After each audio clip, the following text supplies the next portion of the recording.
Welcome to 28 Days of Rehab today. On day 2, we face a critical hurdle in recovery: denial. Denial keeps us stuck, unable to move forward and disconnected from God's transformative power. But when we break denial and embrace truth, we open the door to healing, growth, and freedom. Denial often feels like a shield, protecting us from shame or pain, but in reality it's a barrier that isolates us, deepens addiction, and pushes loved ones and God away. Denial comes in 2 forms, knowing and unknowing. Both have unique dangers, and both can be overcome through grace, truth, and action.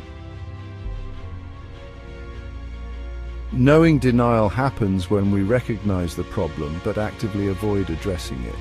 For example, Peter, one of Jesus' closest disciples, knowingly denied him 3 times. Despite Jesus' clear warning, Peter's fear of judgment caused him to turn away. His guilt was overwhelming, but it wasn't the end of his story. Jesus later restored Peter, asking him 3 times, "Do you love me?" A powerful act of redemption. I've experienced knowing denial myself. For years I avoided telling people about my addiction, especially in relationships. I thought hiding it would protect me from rejection. Instead, it destroyed trust when the truth inevitably surfaced. Unknowing denial happens when we genuinely don't realize the problem exists. Early in my addiction, I believed I was thriving.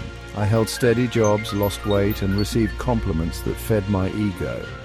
I couldn't see the damage until everything crumbled: relationships, stability, and my own sense of worth. The big book of Alcoholics Anonymous echoes this struggle. In the chapter More About Alcoholism, it describes denial as the refusal to see the devastating effects of addiction, even in the face of mounting consequences. One story recounts a man who continued drinking despite knowing it would ruin him, believing each time that this drink would be different. Denial blinds us to the reality that we cannot control addiction without surrendering to a higher power. Denial's dangers are profound. It creates emotional isolation, allowing guilt and shame to grow unchecked. It worsens addiction as problems go unaddressed and escalate over time.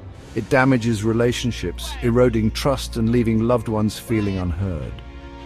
Most significantly, denial separates us from God, who is the source of true healing. Proverbs 28:13 says, "Whoever conceals their sins does not prosper, but the one who confesses and renounces them finds mercy." Breaking denial requires courage, but it's the only path to freedom. The first step is acknowledging the truth.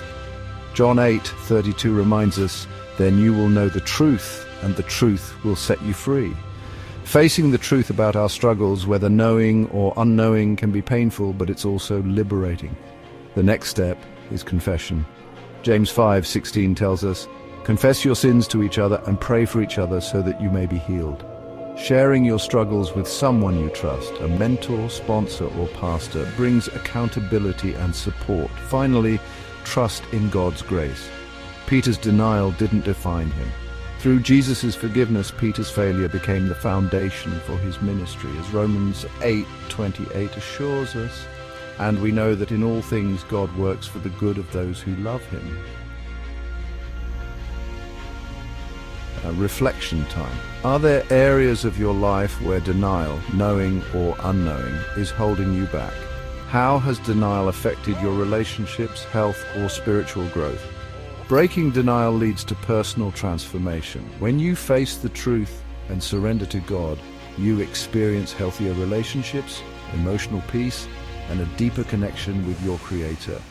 Denial no longer has the power to keep you trapped. To dive deeper into this journey, check out my book, There's Power in Pain and Poetry. Some of you at www.hustleheavenlyinc.com. In it, I share how breaking denial helped me rebuild my life and discover purpose through faith and creativity. Join us for Day 3, The Power of Surrender, where we'll explore why letting go is the first step to victory. Keep God first and take this journey one day at a time.